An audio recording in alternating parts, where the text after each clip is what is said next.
Hey guys, so this video is going to be kind of an overview of the independent project that we're going to be doing in the spring. So I like to introduce this project around Thanksgiving, early December, so that you can go ahead and pick your book, be thinking about what you want to read, and then ideally go ahead and read it over Christmas break.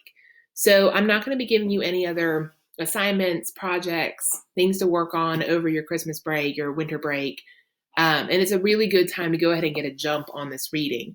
The plan right now is that we are going to do our poetry unit in January into early February.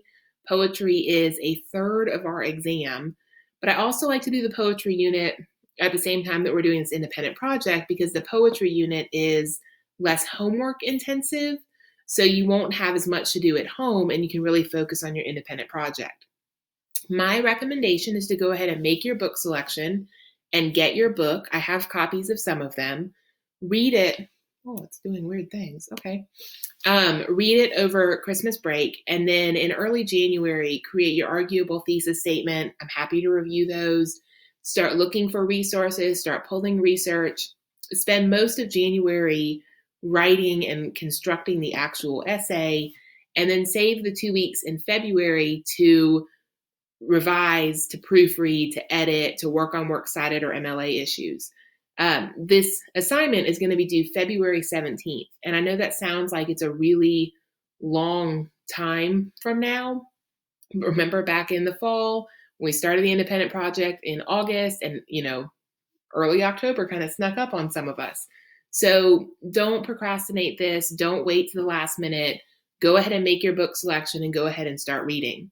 So you'll see here, there are 52 different books. There's a PowerPoint with a slide for each book that kind of goes over different information, makes some different recommendations. Y'all, there should be something here for everybody, okay? If you know that January, February is a really busy time for you, you might want to consider a play or a novella. If you're looking for something substantial to kind of sink your teeth into over Christmas break, there are longer pieces like Invisible Man, Goldfinch, Wuthering Heights. If you're interested in some of the pieces that we've looked at with FRQs, Fasting and Feasting is on here. Remember Arun and Going to the Beach. Mayor of Casterbridge with Elizabeth Jane is on here. There's some modern stuff as well, like really modern stuff, like Where the Crawdads Sing, Little Fires Everywhere. Y'all, there's so many different options here. I'm happy to make a personal recommendation if you're kind of struggling, but go ahead and kind of be thinking about what you want to do. You'll notice again the years next to the books. These are the years that these books have been referenced on the AP exam. If you don't have a list of dates, it means that these books haven't been used by name on the exam. They're still literary merit. These are still books that you could write about on the AP exam. They're all good potential books for you. So really focus on what interests you. And if you scroll down the second page of this document, you'll see the only other element of this project, in addition to reading your book, is a lengthy essay. So it's going to be a formal essay, a literary analysis with a research base. So what that means is that you are going to, after you read your book, craft an arguable thesis statement. So this needs to be an argument or a topic that's large enough that you can research and write a good bit about.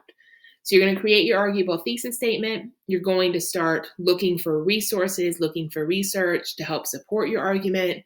And your essay is going to be 5 to 7 pages in length.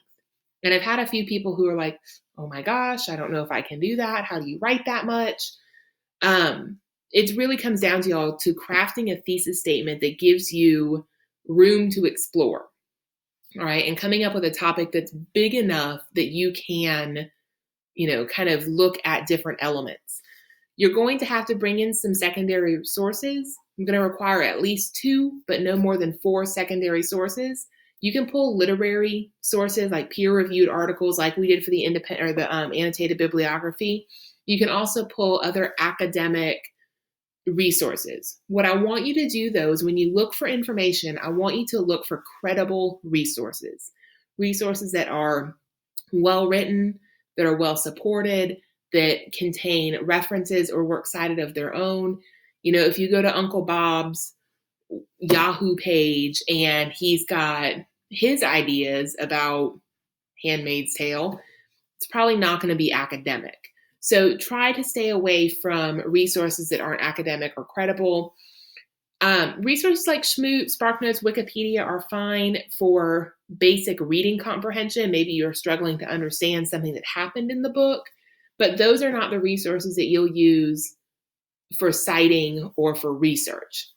Now, those resources can help you with comprehension, and like Wikipedia, if you scroll all the way to the bottom of a Wikipedia page, will have other resources. You can use those resources like Schmoop, SparkNotes, Wikipedia to jump into other research areas, but don't use those as your sources. So in addition to your book, you'll have at least 2 other sources on your works cited. Right now, the plan in January is we're going to spend some time looking at how to incorporate research into your essay. We'll do that in kind of early January. We'll do a workshop day on that. We kind of tested the waters with that with the Frankenstein essay and looking for a resource and bringing that in, quoting it, using it as support.